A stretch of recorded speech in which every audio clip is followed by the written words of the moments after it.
y del Espíritu Santo. La gravedad de estos misterios de la Eucaristía lo vamos a... Yo me involucré muy de lleno en esta insurrección que muchos esperábamos con bastante fervor, sabiendo la corrupción que vivía el país. Y eso provocó que me fuese imposible participar en la jornada, principalmente por seguridad.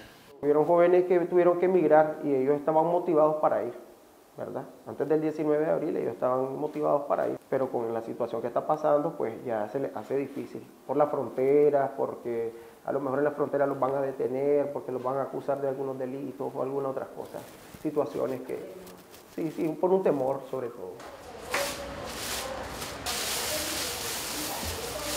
Todos los jóvenes van a estar presentes con el Papa Francisco en Panamá. Pero hoy el culpable que no vaya es Daniel Ortega y la Rosario Murillo, porque lo tiene apresado, lo tiene privado de libertad. Y por ese es el motivo que él no va a ir a Panamá.